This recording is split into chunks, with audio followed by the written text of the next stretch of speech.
Hello everyone, ये हमारा lecture 2 है जिसमें हम बात करने वाले हैं प्रोकैरियोट्स और यूकैरियोट्स के बारे में और उनके बीच में डिफरेंस क्या होता है। So let's begin. तो अब हम बात करेंगे काइंड्स ऑफ सेल्स के बारे में। तो अगर हम काइंड्स ऑफ सेल्स के बारे में देखें तो living organisations are grouped into two main categories, यानी कि दो तरह के सेल्स होते हैं। उसमें से दो मेन कैटेगरीज जो हमारी है, सबसे पहले प्रोकैरियोट्स और दूसरे है यूकैरियोट्स, जिसको हम प्रोकैरियोटिक सेल और यूकैरियोटिक सेल भी बोलते हैं।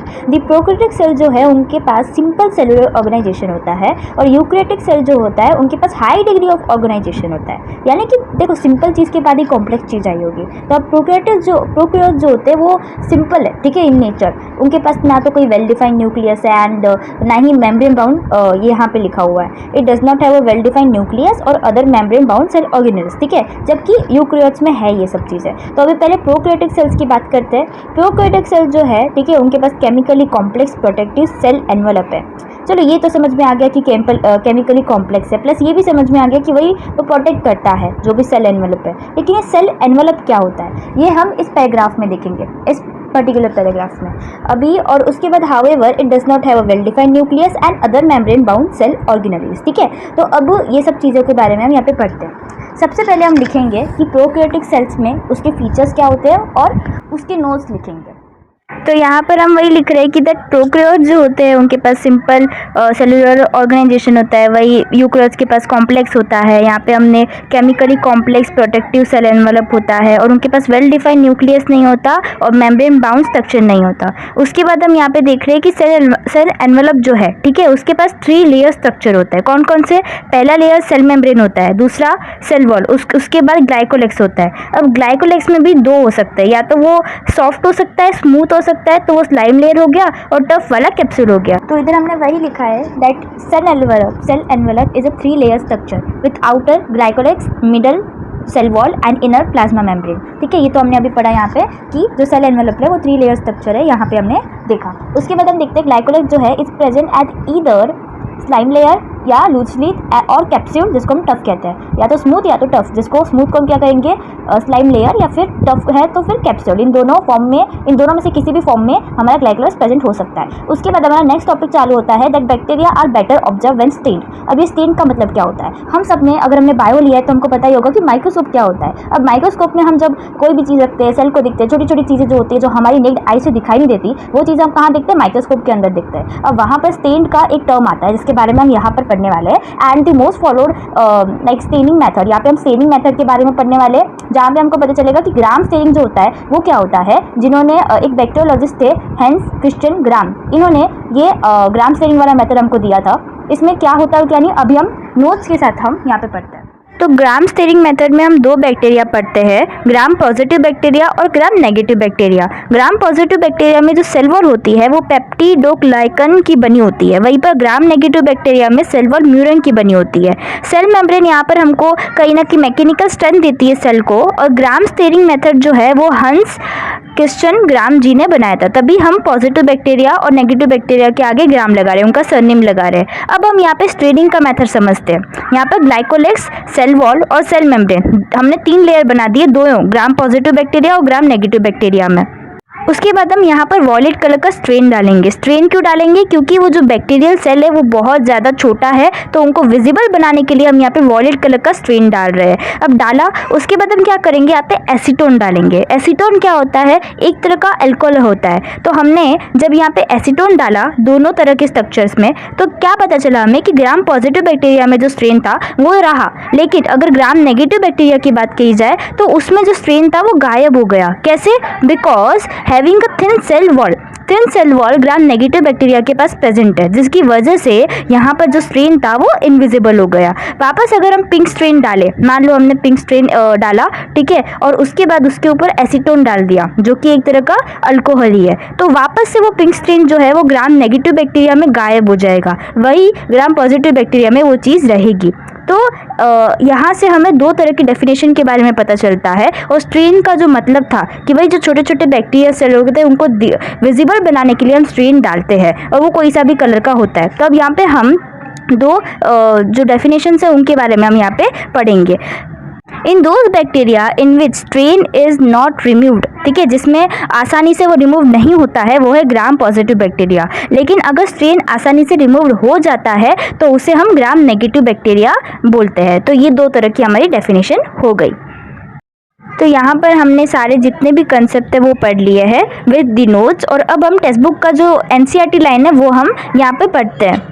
The most followed staining method is gram staining, developed by Danish bacteriologist Hans Christian Gram. The cell wall is made up of peptidoglycan in gram-positive bacteria and murin in gram-negative bacteria. It gives mechanical strength to the cell.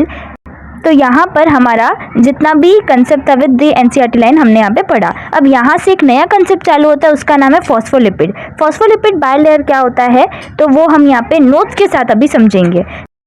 तो यहाँ पे phospholipid का अगर हम structure देखें तो एक head होता है और दो टेल होती है, ठीक है। तो जो पहला हेड होता है ना वो होता है हाइड्रोफिलिक। अभी जो हाइड्रोफिलिक नाम दिया है हमने इसको, हाइड्रोफिलिक क्यों दिया है, क्योंकि वो वाटर से प्यार करता है। हाइड्रो मतलब वाटर, फिलिक मतलब उसको प्यार है, ठीक है, तो वाटर से। तो हाइड्रोफिलिक हेड है और हाइड्रोफोबिक मतलब जो वाटर से बहुत डरता है। तो टेल हो गई, जो दो टेल है वो हाइड्रोफोबिक है। अब यहाँ पे हम देखते हैं कि वो हाइड्रोफिलिक फॉस्फोरस से बना है पार्ट और हाइड्रोफोबिक वाला पार्ट हमारा लिपिड से बना है। तो यहाँ पे फॉस्फोलिपिड हमने नाम दे दिया। अब हेड क्या करता है ना, उसको वाटर पसंद है इसलिए वो वाटर वाली जगह पे जाता है, तो ऐसा कुछ वो स्ट्रक्चर फॉर्म कर देता है। और वहीं पर जो टेल है वो अंदर रहता है। और कभी भी फॉस्फोलिपिड ना सिंगल लेयर नहीं रहेगा, वो डबल लेयर हमेशा रहेगा। ये वाला कंसेप्ट विद डायग्राम हम सेल मेम्ब्रेन में थोड़ा और अच्छी तरीके से समझेंगे।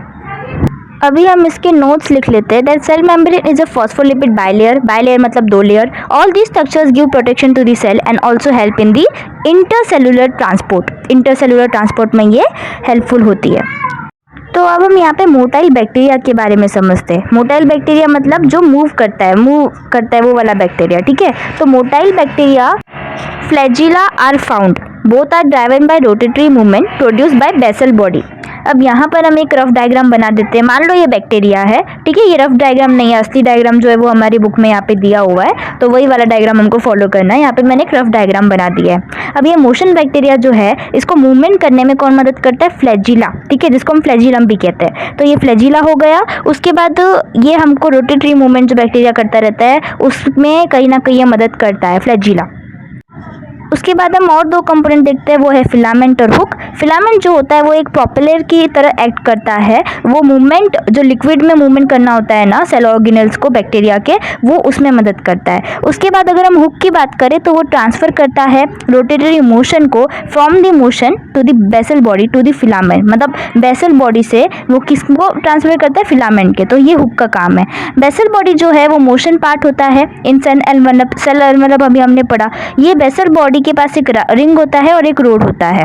और अगर हम बात करें ट्यूबर पिली की तो ये इंटरसेलुलर कम्युनिकेशन में मदद करता है and fibrin helps for clinging to support. अभी हमने पढ़ा कि मोटाइल बैक्टीरिया में इतनी सारी चीज़ें होती है और ज़रूरी नहीं कि सारी की सारी चीज़ें एक ही बैक्टीरिया में दिखे। किसी में फ्लैजिला होता है, फॉर एग्जांपल जो मोटाइल बैक्टीरिया होता है जो मूवमेंट करता है उसमें फ्लैजिला हो सकता है, किसी में फिलामेंट या हुक हो सकता है, किसी में ट्यूबर पिली हो सकता है। ज़रूरी नहीं कि सारे के सारे एक ही बैक्टीरिया में प्रेजेंट हो।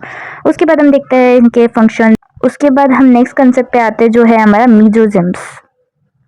दी cell membrane shows infoldings called mesosomes. तो इनफोल्डिंग जो होती है सेल मेम्ब्रेन के अंदर उसको हम मीजोजम्स बोलते हैं। मीजोजम्स जो होते हैं वो हमको तीन चीज़ों में हेल्प करते हैं मेनली। सबसे पहला है cell wall formation, cell wall की फॉर्मेशन में मदद करते हैं। जो प्रोकैरियोटिक सेल में होता है वो मीजोजम्स उसमें हेल्प करता है। दूसरा है सेलुलर रेस्पिरेशन। रेस्पिरेशन और ब्रीदिंग में फ़र्क होता है। Respiration is the breaking down of glucose और ब्रीदिंग जो होता है वो सिंपल इनहेलेशन एंड एक्सहेलेशन में आता है, ठीक है। तो अब अगर यहाँ पे सेलुलर रेस्पिरेशन बोल रहे तो हम समझ सकते हैं।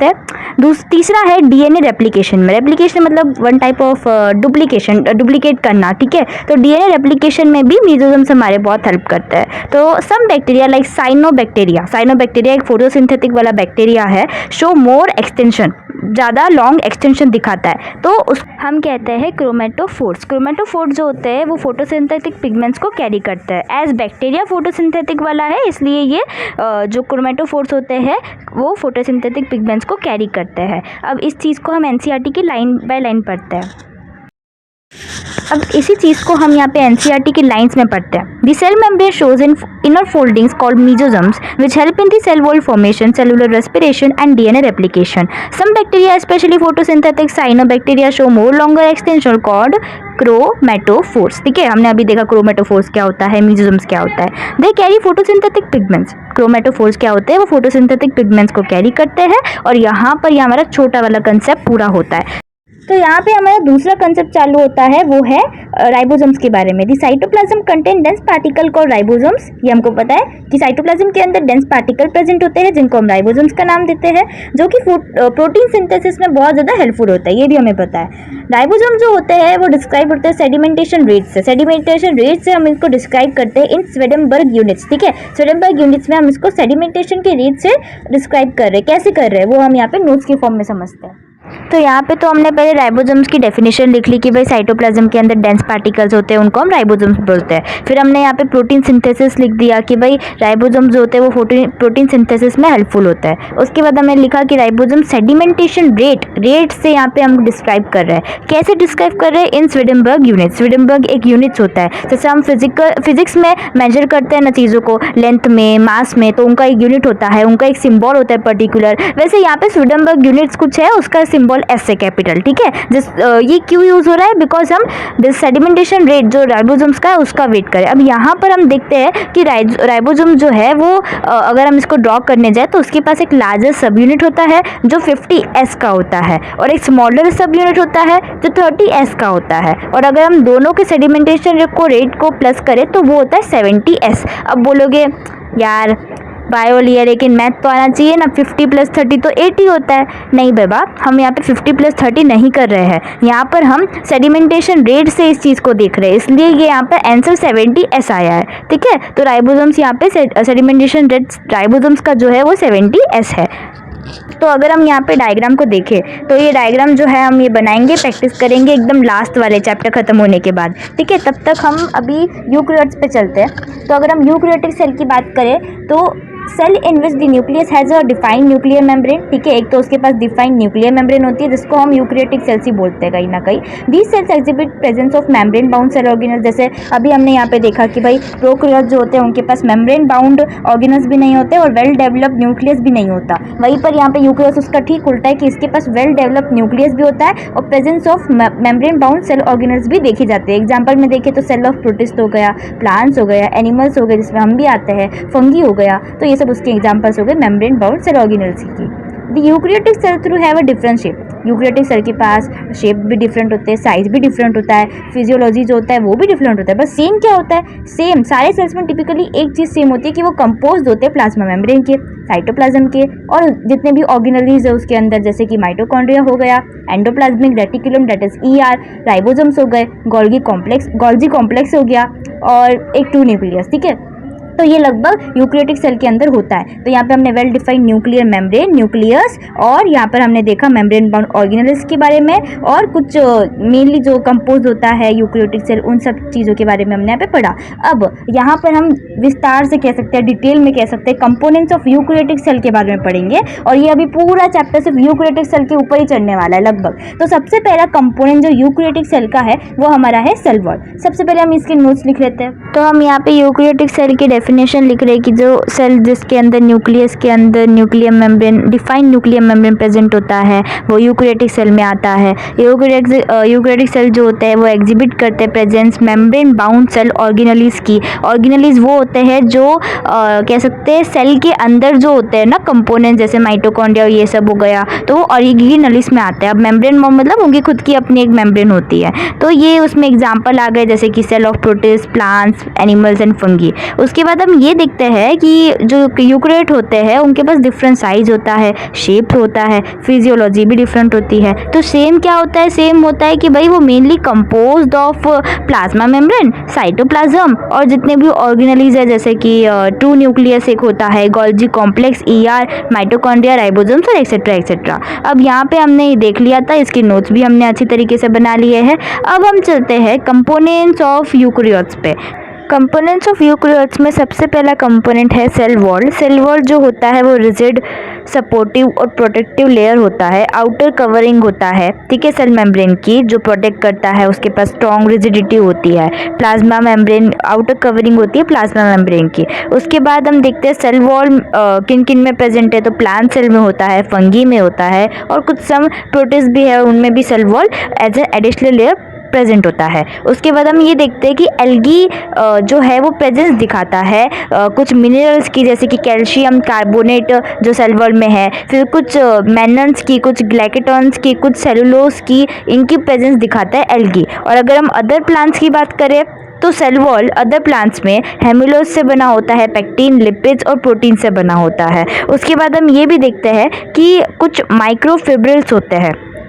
ये जो माइक्रोफिब्रिल्स होते हैं ये बंडल्स ऑफ मॉलिक्यूल्स हम कह सकते हैं। जैसे एनिमल और प्लांट में सेल्यूलोज होता है, कोलेजन होता है, ठीक है, तो वैसे ये माइक्रोफिब्रिल्स जो होते हैं ये कुछ स्ट्रॉन्ग और थ्रेड लाइक स्ट्रक्चर थिन होते हैं, ठीक है। ये प्लांट सेल वॉल में होते हैं और प्रेजेंस दिखाते हैं सेल्यूलोज की, ठीक है, और रिस्पॉन्सिबल है रिजिडिटी की, ठीक है, प्लांट को जो रिजिडिटी मिलती है उसके लिए रिस्पॉन्सिबल है। उसके बाद हम देखते हैं कुछ डिपोजिशन जो सेल वॉल करता है।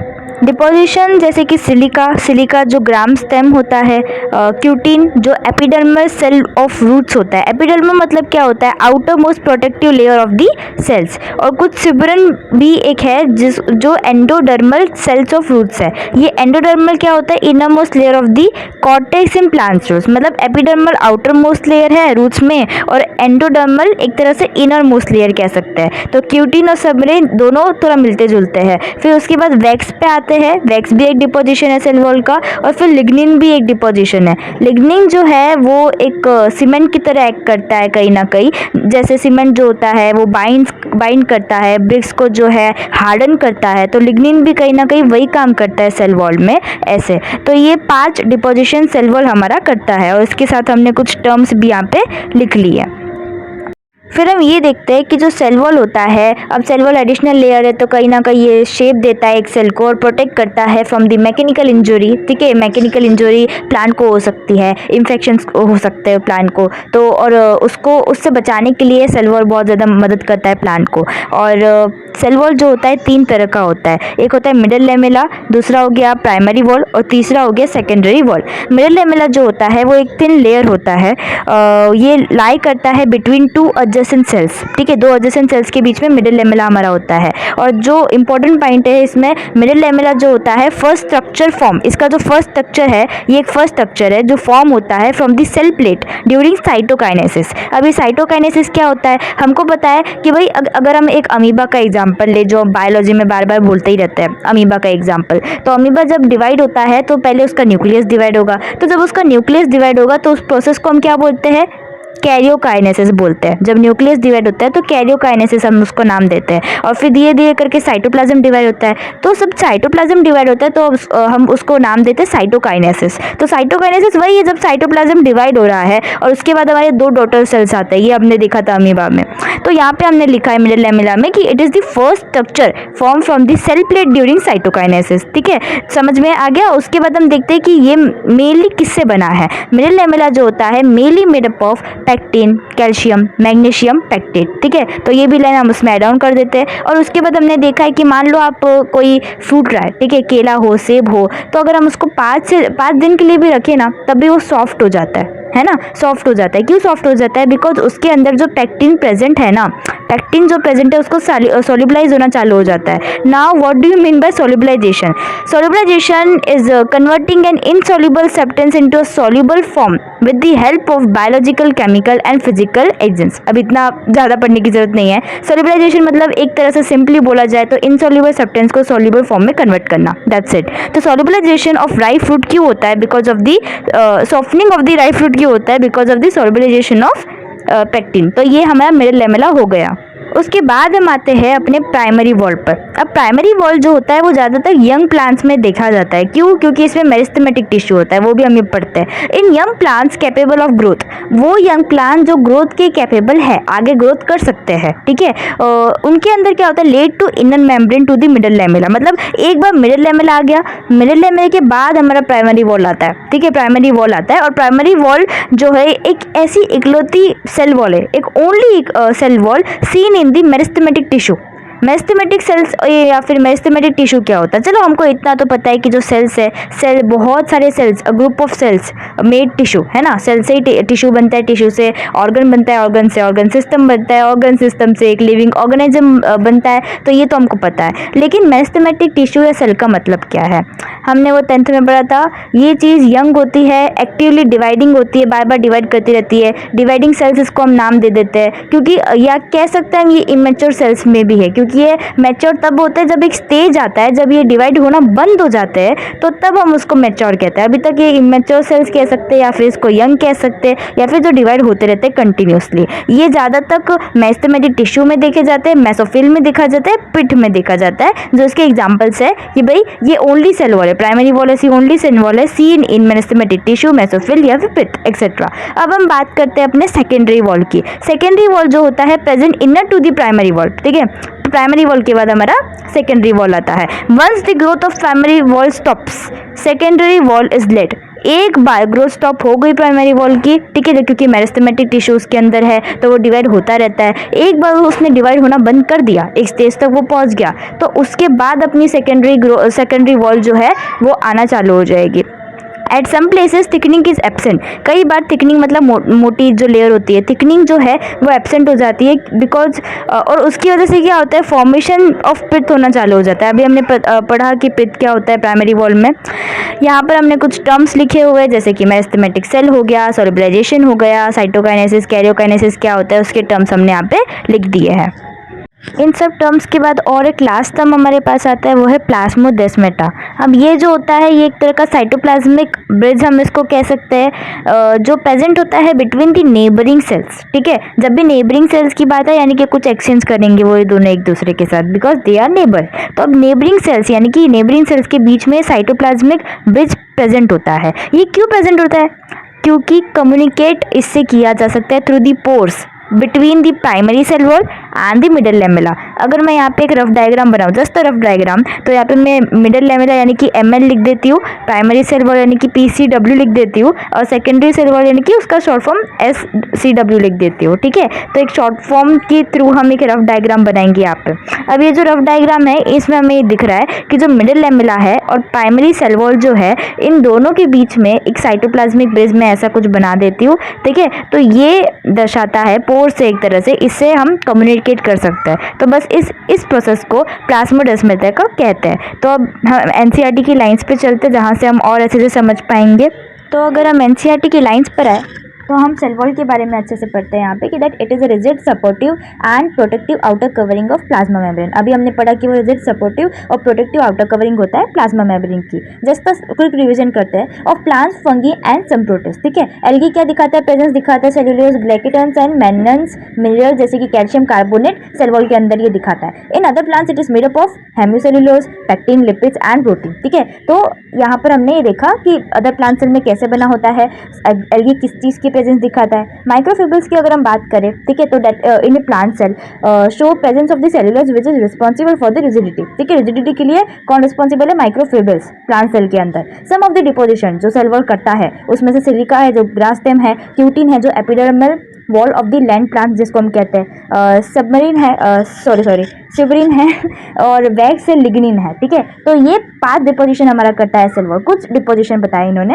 Also it gives the shape to the cell and protect from the mechanical injury and infection, ठीक है। ये हमारा प्लांट सेल का डायग्राम हो गया जिसमें हम अच्छे से देखते हैं। हम डायग्राम को अच्छे से बाद में ड्रॉ करेंगे, ठीक है, लास्ट में एकदम। ये हो गया एनिमल सेल का डायग्राम हमारा।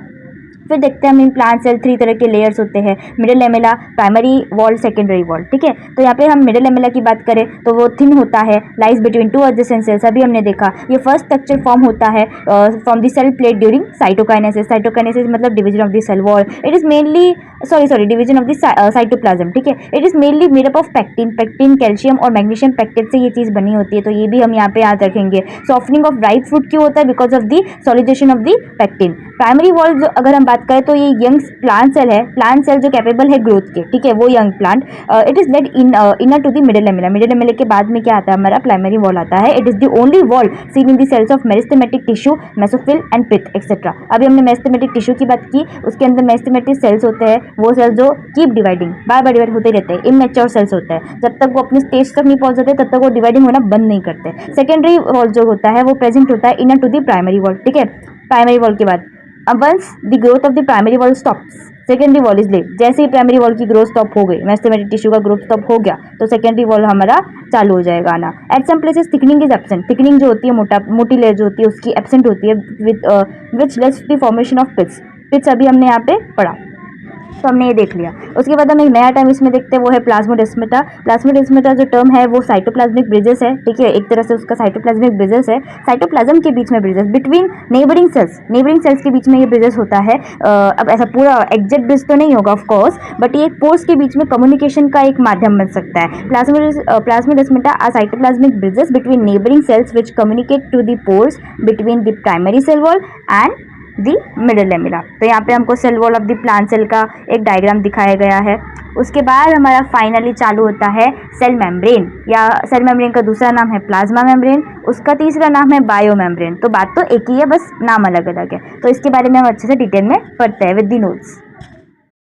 तो हमारा जो सेल मेम्ब्रेन है वो थिन होता है और एक कॉसी फ्लूइड स्ट्रक्चर होता है। कॉसी फ्लूइड स्ट्रक्चर मतलब होता है पार्टली लिक्विड और पार्टली सॉलिड, ठीक है, मतलब आधा लिक्विड आधा सॉलिड कह सकते हैं।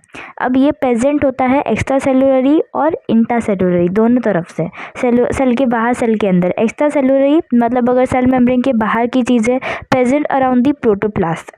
एक्स्ट्रा सेलुलर में ये प्रेजेंट अराउंड दी प्रोटोप्लास्ट होता है। प्रोटोप्लास्ट मतलब living part of a plant. और इंट्रासेलुलर मतलब इंट्रासेलुलर में वो प्रेजेंट होता है around the most of the cell organelles. मतलब सेल मेम्ब्रेन के अंदर क्या होता है? साइटोप्लाज्म होता है, उसके अंदर सेल ऑर्गेनेलिस बहुत सारे तैर रहे होते हैं, तो वो इंट्रासेलुलर हो गया कि present around most of the cell organelles, ठीक है। अब इसमें हमने देखा कि भाई एक्स्ट्रा सेलुलर और इंट्रासेलुलर वाला पार्ट। अब ये सेल मेम्ब्रेन का फंक्शन अगर हम देखें तो सेल मेम्ब्रेन का फंक्शन क्या है? It separate cell organelles from the cytosol या फिर साइटोप्लाज्म, बात एक ही है, ठीक है। Separate cell organelles from the cytosol. Thickness of the cell membrane, thickness कितनी होती है? हमारा यूनिट तो पता नहीं है मेरे को, लेकिन 75 A करके लिखा हुआ है डॉट ऊपर, ठीक है। तो ये थिकनेस मेजर करने की एक यूनिट है।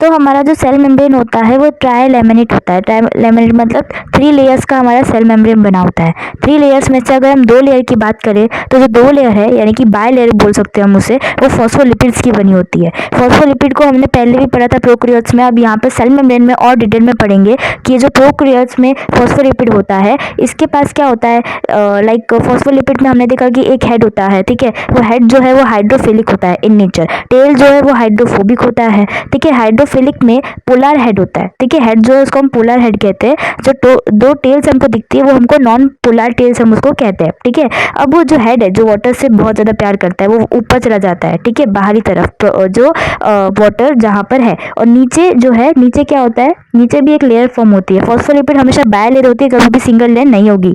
तो यहाँ पे नीचे भी हेड फॉर्म होता है, नीचे भी वाटर की तरफ हेड जाते हैं। अब टेल को तो वाटर पसंद नहीं, इसलिए वो बीच में आना चालू हो जाता है, नीचे की तरफ से भी ऊपर की तरफ से भी। और बीच में कुछ हमको प्रोटीन दिखाई देते हैं और फिर थोड़े बहुत कार्बोहाइड्रेट्स भी होते हैं, बट हम प्रोटीन को मेन बोलेंगे क्योंकि अगर हम सेल मेम्ब्रेन को बोलते हैं कि ट्राइलेमिनेट है यानी कि 3 लेयर्स है, तो उसमें से 2 लेयर हमारी फॉस्फोलिपिड की होती है और 1 लेयर हमारी प्रोटीन की होती है। फॉस्फोलिपिड जो होता है उसको हम एम्फीफैटिक बोलते हैं। एम्फीफैटिक मतलब क्या होता है, जिसके पास हाइड्रोफिलिक और हाइड्रोफोबिक दोनों पार्ट्स प्रेजेंट हो।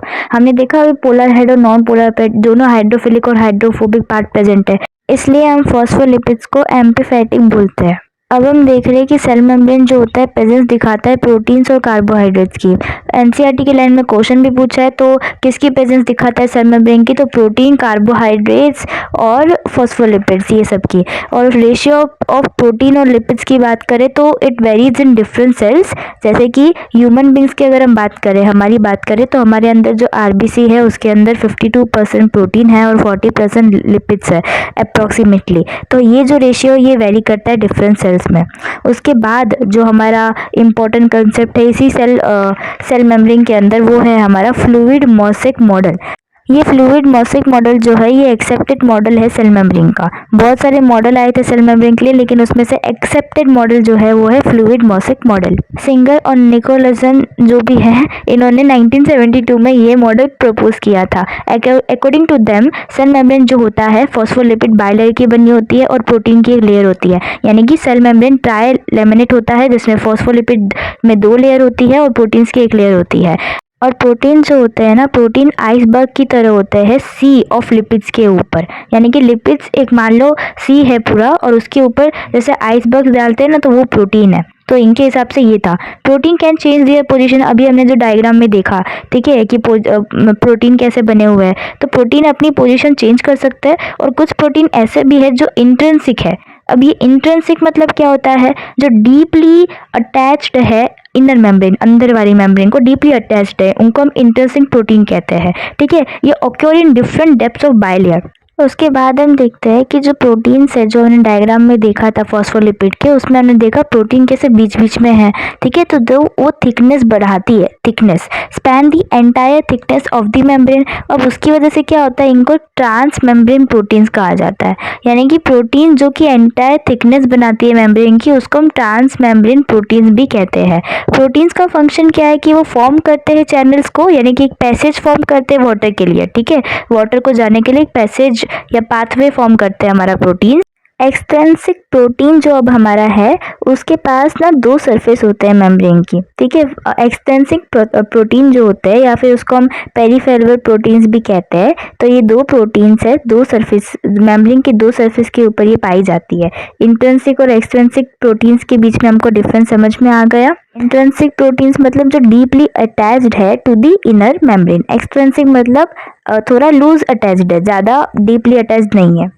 फॉस्फोलिपिड भी एक टाइप ऑफ लिपिड है। तो ये लिपिड जो है ये कॉसी फ्लूइड होता है नेचर में, जो कि इनेबल करता है लेटरल मूवमेंट ऑफ प्रोटीन। अब हमको पता है protein can change their position, तो उनकी मूवमेंट को या पोजीशन चेंज करने में मदद कौन करता है, लेटरल मूवमेंट में लिपिड मदद करता है। लिपिड का कॉसी फ्लूइड स्ट्रक्चर मदद करता है। ये जो एबिलिटी है ना विद इन द मेम्ब्रेन, इसको हम मेजर करते हैं फ्लूइडिटी, एज फ्लूइडिटी। अब main function of plasma membrane क्या है, अगर प्लाज्मा मेम्ब्रेन या सेल मेम्ब्रेन का मेन फंक्शन हम बोले तो उसका है transport of molecules across it, molecules का ट्रांसपोर्टेशन करना।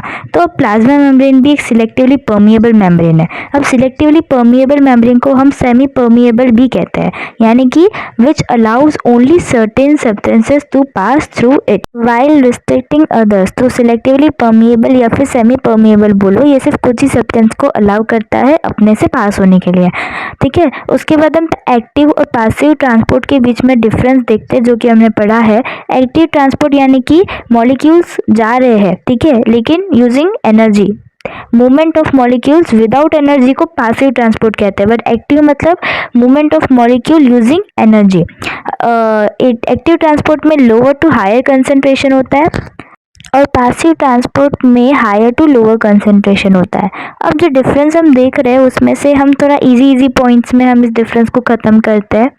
पैसिव ट्रांसपोर्ट की बात करें तो अगर फीचर की बात करें तो डायरेक्शन ऑफ मूवमेंट की बात करें, पैसिव ट्रांसपोर्ट में molecules move along the concentration gradient, ठीक है, यानी कि from higher concentration to the lower concentration.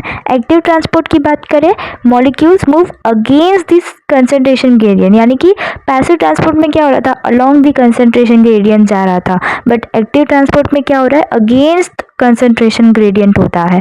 Passive transport में क्या होता है, from higher to lower concentration है, वही एक्टिव ट्रांसपोर्ट में क्या होता है, from lower to higher concentration है। तो ये सबसे पहले हमने दो डिफरेंस देख लिए। अब उसके बाद एनर्जी रिक्वायरमेंट के ऊपर अगर हम डिफरेंस देखें तो no energy is used in passive transport, movement occur without spending energy. Active transport में क्या है, require energy in the ATP form, ATP is utilised, ठीक है। अब एग्जांपल्स की बात करें तो पैसिव ट्रांसपोर्ट में एग्जांपल है simple diffusion of solutes like neutral solutes हो गए, और ऑस्मोसिस भी होता है, that is movement of water. अब एक्टिव ट्रांसपोर्ट में क्या एग्जांपल्स है, सोडियम पोटेशियम Na+K+ जो आयंस होते हैं, transport of few ions and molecules, तो ये एग्जांपल हो गए। उसके बाद फोर्थ फीचर है हमारा प्रोटीन इन्वॉल्व। तो प्रोटीन कैसे इन्वॉल्व होता है, यहाँ पर कैरियर प्रोटीन का एक टर्म आता है जो हमको पता होना चाहिए कि कैरियर प्रोटीन क्या होता है। पैसिव ट्रांसपोर्ट में occur by simple diffusion, protein का इन्वॉल्वमेंट, सिंपल डिफ्यूजन से भी मॉलिक्यूल्स निकल सकते हैं, no carrier protein needed for the neutral solutes. But active transport में क्या होता है, कैरियर प्रोटीन की जरूरत होती है, because polar molecule can not pass through non polar lipid bilayer. Polar molecule जो होते हैं वो ऐसे ही पास नहीं हो सकते नॉन पोलर लिपिड बायलेयर से, उनको कैरियर प्रोटीन्स की नीड होगी। तो ये एक्टिव ट्रांसपोर्ट का हो गया। यहाँ पर अगर हम सिर्फ दो डायरेक्शन ऑफ मूवमेंट के दो डिफरेंस भी याद रखें ना एक्टिव और पैसिव के बीच में, वो भी बहुत है। In short, passive is the higher concentration to lower concentration जिसमें एनर्जी की नीड नहीं होती। एक्टिव ट्रांसपोर्ट मतलब lower to higher concentration, ATP की जरूरत होती है और कैरियर प्रोटीन्स की भी जरूरत होती है ताकि वो पोलर मॉलिक्यूल्स को पास कर सके, ठीक है। तो इतना सही डिफरेंस था, ज़्यादा नहीं था। अब हमारा नेक्स्ट टॉपिक होगा साइटोप्लाज्म, वो हम दूसरे वीडियो में कवर अप करेंगे क्योंकि ये वीडियो बहुत ज़्यादा लेंथी हो गया है। और ये रहे नोट्स के फ़ोटोज़, जितने भी नोट्स हमने लिखे हैं इस वीडियो में, तो ये सब उस नोट्स के फ़ोटोज़ है। So you can take a screenshot. Thank you so much.